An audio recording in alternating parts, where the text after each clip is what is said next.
നമ്മൾ ആൽഡിഹൈഡ്സ് നോക്കി, കീറ്റോൺസ് നോക്കി. ഇനി കാർബോക്സിലിക് ആസിഡ് നോക്കണം. നമ്മൾ ഓൾറെഡി പറഞ്ഞിരുന്നു കാർബോക്സിലിക് ആസിഡ് എന്ന് പറയുമ്പോൾ RC≡OH ആണ്.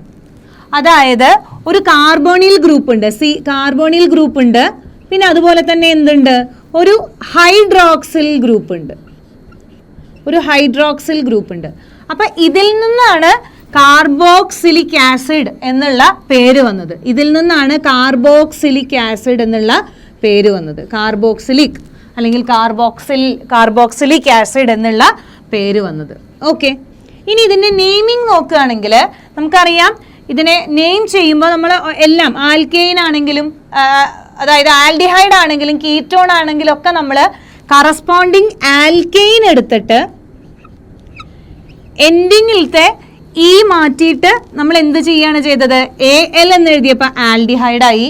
അതുപോലെ എൻഡിങ് ഇക്ക് പകരം ONE എന്ന് എഴുതിയപ്പോൾ കീറ്റോൺ ആയി. ഇനി എൻഡിങ്ങിലുള്ള അതായത് ആൽക്കെയിൻ്റെ ഏറ്റവും അവസാനത്തുള്ള ഇയെ റീപ്ലേസ് ചെയ്തിട്ട് ഓയിക് ആസിഡ് എന്നാണ് നമ്മൾ കൊടുക്കുന്നത് എങ്കിൽ ആൽക്കലോയിക് ആസിഡ് എന്നാണ് ഈ കാർബോക്സിലിക് ആസിഡുകളെ നെയിം ചെയ്യുക. അങ്ങനെയാണെങ്കിൽ നമുക്ക് കുറച്ച് എക്സാമ്പിൾസ് ചെയ്ത് നോക്കാം. അപ്പോൾ CH3COOH ഇതിനെ എങ്ങനെ നെയിം ചെയ്യാം? ഇവിടെ 2 കാർബൺ ആറ്റംസ് ആണ്. 2 കാർബൺ വരുമ്പോൾ വേർഡ് റൂട്ട് എത്താണ്. എല്ലാം സിംഗിൾ ബോണ്ട് ആയതുകൊണ്ട് നമുക്ക് അവിടെ എന്ത് എഴുതാം, ഈഥെയിൻ ANE എന്ന് എഴുതാം. ഓക്കെ, ഇനി കാർബോക്സിലിക് ആസിഡ് പേര് കൊടുക്കുമ്പോൾ ആൽക്കെയിനിലത്തെ അവസാനത്തെ ഇയെ റീപ്ലേസ് ചെയ്തിട്ട് ഓയിക് ആസിഡ് എന്ന് എഴുതിയാൽ മതി, ഓയിക് ആസിഡ്. അപ്പൊ നോക്കി നോക്കൂ, എന്താ പേര്, എത്തനോയിക് ആസിഡ് എന്ന് പേര് കൊടുത്തു. ഇനി അതുപോലെ വേറൊരു എക്സാമ്പിള് CH3CH2CH2COOH. ഇതെങ്ങനെയാണ് നമുക്ക് നെയിം ചെയ്യുക? ഇവിടെ 1 2 3 4 കാർബൺ ആറ്റംസ് ആണ്. 4 കാർബൺ ആറ്റം വരുമ്പോൾ വേർഡ് റൂട്ട് എന്ന് പറയുന്നത് ബ്യൂട്ടാണ്. ഓക്കെ, എല്ലാം സിംഗിൾ ബോണ്ട്, കാർബൺ ആറ്റങ്ങളുടെ ഇടയിൽ മുഴുവനും കാർബൺ കാർബൺ സിംഗിൾ ബോണ്ട്സ് ആയതുകൊണ്ട് ബ്യൂട്ടെയിൻ എന്ന് എഴുതാം, ANE എന്ന് എഴുതാം. ഓക്കെ, ഇനി അവസാനത്തെ ഇയെ റീപ്ലേസ് ചെയ്തിട്ട് എന്ത് വരണം, ഓയിക് ആസിഡ് എന്ന് വരണം. ബിക്കോസ് ഇവിടെ ഒരു COH ഗ്രൂപ്പ് ഉണ്ട്, ഓയിക് ആസിഡ് എന്ന് വരണം. ഓക്കെ, ഇനി അടുത്തൊരു കോമ്പൗണ്ട് നെയിം ചെയ്യുകയാണെങ്കിൽ ഒരു എക്സാമ്പിൾ ആണ് COOH. ഓക്കെ, ഇതെന്താണ്, 2 COOH ഗ്രൂപ്പ് വരുന്നതാണ്. ഇതിന്റെ പേര് ഞാൻ കോമൺ നെയിം പറയുകയാണെങ്കിൽ നമുക്ക് നിങ്ങൾക്ക് കുറച്ചുകൂടി ഫെമിലിയർ ആയിരിക്കും. കോമൺ നെയിം എന്ന് പറയുന്നത് ഓക്സാലിക് ആസിഡ് ആണ്, അല്ലേ? നമ്മൾ വോളിമെട്രിക് അനാലിസിസ് ഒക്കെ ലാബിൽ ചെയ്തവരാണ്. അപ്പോൾ അതിൽ ഓക്സാലിക് ആസിഡ് അല്ലെങ്കിൽ H2C2O4 എന്ന് പറയുന്ന ഒരു കോമ്പൗണ്ട് നമ്മൾ പരിചയപ്പെട്ടതാണ്. അതാണ് ഈ എഴുതിയിരിക്കുന്നത്. 2 കാർബോക്സിലിക് ആസിഡ് വരുന്നതാണ്. ഓക്കെ, ഇനി ഇതിനെ എങ്ങനെയാ പേര് കൊടുക്കുക? 2 കാർബൺ വന്നു കഴിഞ്ഞാൽ എത്താണ് വേർഡ് റൂട്ട്. ആ 2 കാർബൺ ആറ്റങ്ങളുടെ ഇടയിൽ സിംഗിൾ ബോണ്ട് ആയതുകൊണ്ട് ഈഥെയിൻ എന്ന് എഴുതാം. ഇനി 2 COOH ഗ്രൂപ്പ് ഉണ്ട്. ഒരു COH ഗ്രൂപ്പ് ഉണ്ടെങ്കിൽ ഓയിക് ആസിഡ് എന്നല്ലേ കൊടുക്കുക. 2 COH ഗ്രൂപ്പ് ഉള്ളത് കൊണ്ട് ഡൈ ഓയിക് ആസിഡ് എന്ന് കൊടുക്കുക. Ethane dioic acid. ഇവിടെ 1 2 എന്നുള്ള പൊസിഷൻ ഒന്നും കൊടുക്കേണ്ട ആവശ്യമില്ല. കാരണം ഈ ആകെ 2 കാർബൺ ആറ്റംസേ ഉള്ളൂ. ആ 2 കാർബൺ ആറ്റംസിലാണ് COH ഗ്രൂപ്പ് വരുന്നത്. അതുകൊണ്ട് അവിടെ 1 2 എന്നുള്ള പൊസിഷൻ ഒന്നും കൊടുക്കേണ്ട ആവശ്യമില്ല. ഇൻ കേസ് ഇതിന്റെ ഇടയിൽ ഒരു CH2 വന്നിരുന്നുവെങ്കിൽ പ്രൊപ്പെയിൻ 1,3 ഡയോയിക് ആസിഡ് എന്നുള്ള രീതിയിൽ എഴുതണമായിരുന്നു. ഓക്കെ, ഇനി അടുത്തൊരു എക്സാമ്പിൾ ആണ് CH3CH ഡബിൾ ബോണ്ട് CH ഇതെങ്ങനെ പേര് കൊടുക്കാം? 1 2 3 4 കാർബൺ ആറ്റംസ് ഉണ്ട്. എഗെയിൻ വേർഡ് റൂട്ട് ബ്യൂട്ടാണ്. ഒരു കാർബൺ ആറ്റത്തിന്റെ ഇടയിൽ ഡബിൾ ബോണ്ട് വന്നതുകൊണ്ട് ബ്യൂട്ടീൻ എന്ന് എഴുതാം, അല്ലേ? ബ്യൂട്ടീൻ എന്ന് എഴുതി. ഇനി ആദ്യത്തെ കാർബൺ ആറ്റത്തിൽ തന്നെ COH വന്നതുകൊണ്ട് ഓയിക് ആസിഡ് എന്ന് എഴുതി. അവസാനത്തെ ഇയെ റീപ്ലേസ് ചെയ്തിട്ട് ഓയിക് ആസിഡ് എന്ന് എഴുതി. ഇനി EN ഡബിൾ ബോണ്ട് എവിടെയാന്നുള്ള പൊസിഷൻ എഴുതണം. അതുപോലെ ഓയിക് ആസിഡ് COOH എവിടെയാന്നുള്ള പൊസിഷൻ എഴുതണം. അപ്പം എങ്ങനെ എഴുതാം? COH എപ്പോഴും ഇതിൽ ടെർമിനലിലാണ് കാണുക. അപ്പോൾ അതുകൊണ്ട് ഫസ്റ്റ് പൊസിഷൻ തന്നെ എടുക്കണം, 1. അതുപോലെ ഇനി ഇവിടെ ഡബിൾ ബോണ്ട് നോക്കൂ, 1 2 സെക്കൻഡ് കാർബണിലാണ് ഡബിൾ ബോണ്ട് വന്നത്. ബ്യൂട്ട് 2 ഇൻ 1-OIC ആസിഡ് എന്ന് നമ്മൾ പേര് കൊടുത്തു. ഇനി അടുത്തൊരു example CH3 CH double bond CH CH CH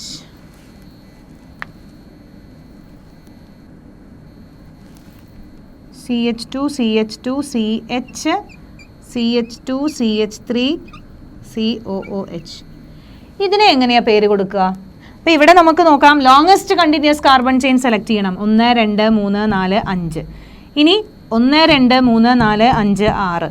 അപ്പോൾ നമുക്ക് ഈ ഒരെണ്ണം ഇങ്ങനെ വരുന്ന ഈ ഒരു കാർബൺ ചെയിൻ ആണ് ഏറ്റവും വലുത് എന്നുള്ള ധാരണയിൽ ഈ ഒരു കാർബൺ ചെയിൻ സെലക്ട് ചെയ്തിട്ട് വേർഡ് റൂട്ട് ഹെക്സ് എന്ന് കൊടുക്കാൻ പാടില്ല. കാരണം എന്താ, നമ്മൾ ഈ ലോങ്സ്റ്റ് ആയിട്ടുള്ള നമ്മുടെ ഈ പറഞ്ഞിട്ടുള്ള ആൽഡിഹൈഡ് ഗ്രൂപ്പ്, കാർബണിൽ ഗ്രൂപ്പ്, അതായത് കീറ്റോണിന്റെ ഗ്രൂപ്പ്, അതുപോലെ തന്നെ COOHലൊക്കെ എന്തുണ്ട്, കാർബൺ ഉണ്ട്. കാർബൺ ഉള്ള ഫങ്ഷണൽ ഗ്രൂപ്പാണ്.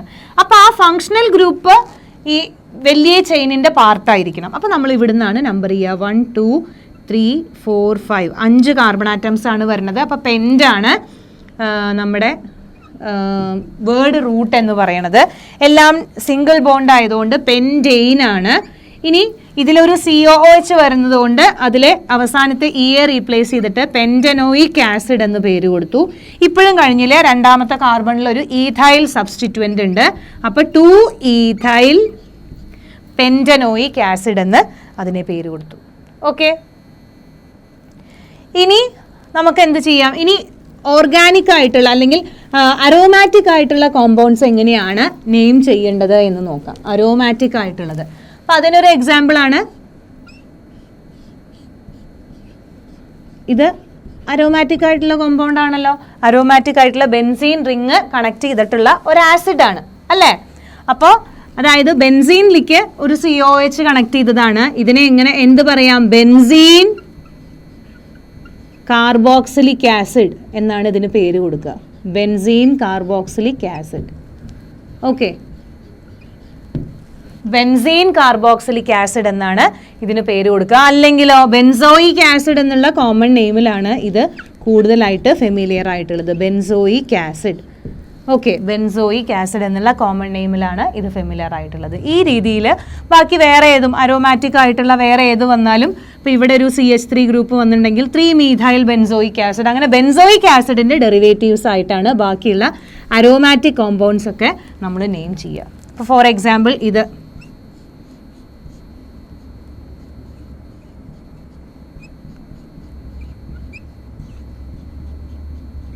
ഇതിനെങ്ങനെ നെയിം ചെയ്യുക?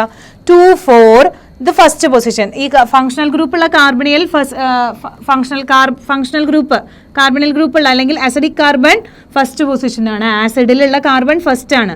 അപ്പോൾ ഇവിടെയാണ് ഫസ്റ്റ് പൊസിഷൻ. 1 2 3 4 5 6 ആണ്. അപ്പോൾ ഇവിടെ first, second, third, fourth, fifth, sixth ആണ്. ഇത് മാത്രം വരുമ്പോൾ ബെൻസോയിക് ആസിഡ് ആണ്. രണ്ടാമത്തെയും നാലാമത്തെയും പൊസിഷനിൽ നൈട്രോ ഉണ്ട്. 2 4 ഡൈനൈട്രോ. ഒരു പേര് എഴുതുമ്പോൾ നമ്മൾ ആദ്യത്തെ ക്യാപിറ്റൽ ലെറ്റർ എഴുതും, ആദ്യത്തെ വേർഡ്. പേര് എന്താണ്, നമ്മൾ ഓരോരുത്തരുടെ പേര് എഴുതുമ്പോൾ ഫസ്റ്റ് ലെറ്റർ എന്തായാലും, ഇപ്പോൾ വിദ്യാജയം എന്ന് എഴുതുകയാണെങ്കിൽ വി എന്ന് പറഞ്ഞിട്ടുള്ളത് ക്യാപിറ്റലാണ്. വിദ്യാജയം എന്ന് എഴുതുമ്പോൾ വി ക്യാപിറ്റലാണ്. അതുപോലെ ഏതൊരു പേര് എഴുതുകയാണെങ്കിലും അതിൻ്റെ സ്റ്റാർട്ടിംഗ് ലെറ്റർ ക്യാപിറ്റൽ എഴുതണം. അപ്പം അതുകൊണ്ട് ഇവിടെ എങ്ങനെ എഴുതണം? ക്യാപിറ്റൽ എഴുതണം. ഡൈനൈട്രോ ബെൻസോയിക് ആസിഡ് എന്ന് ഇതിന് പേര് കൊടുക്കാം. ഓക്കെ, അപ്പോൾ ഈ രീതിയിൽ കാർബോക്സിലിക് ആസിഡിനെ നമുക്ക് നെയിം ചെയ്യാം. IUPAC സിസ്റ്റം അനുസരിച്ചിട്ട് കാർബോക്സിലിക് ആസിഡിനെ ഈ രീതിയിൽ നെയിം ചെയ്യാം. ഓക്കെ, ഇനി നമുക്ക് കാർബോക്സിലിക് ആസിഡിൻ്റെ സ്ട്രക്ചർ നോക്കാം. അപ്പോൾ ആദ്യം തന്നെ നമുക്ക് കാർബോക്സിലിക് ആസിഡ് എന്ന് പറഞ്ഞാൽ എങ്ങനെയാണ് നമ്മൾ റെപ്രസെൻറ്റ് ചെയ്യൽ? COOH എന്നാണ് റെപ്രസെൻറ്റ് ചെയ്യൽ. അപ്പോൾ ഈ കാർബണിൻ്റെ ചുറ്റുമുള്ള സിംഗിൾ ബോണ്ടുകൾ നമ്മൾ നോക്കുകയാണെങ്കിൽ, കാർബണിൻ്റെ ചുറ്റും ഫോം ചെയ്തിട്ടുള്ള സിംഗിൾ ബോണ്ട് നോക്കുകയാണെങ്കിൽ, ഇവിടെ ഒരു സിംഗിൾ ബോണ്ട്, ഇവിടെ ഒരു സിംഗിൾ ബോണ്ട്, പിന്നെ ഈ കാർബൺ ഓക്സിജൻ്റെ ഇടയിൽ ഒരു സിംഗിൾ ബോണ്ട്, അങ്ങനെ 3 സിംഗിൾ ബോണ്ടാണ് ഇത് ഫോം ചെയ്തിരിക്കുന്നത്.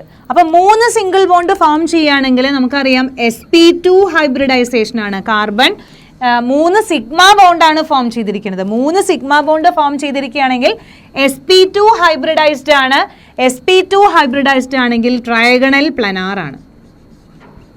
ഓക്കെ, ട്രയഗണൽ പ്ലനാർ ആണ്. അപ്പോൾ അതിൻ്റെ ഇടയിലുള്ള ബോണ്ട് ആംഗിൾ എന്ന് പറയുന്നത് എന്താണ്? ഓരോന്നിൻ്റെ ഇടയിലുള്ള ബോണ്ട് ആംഗിൾ എന്ന് പറയുന്നത് 120 ഡിഗ്രിയാണ്. ഇത്രയും കാര്യങ്ങൾ നമുക്കറിയാം.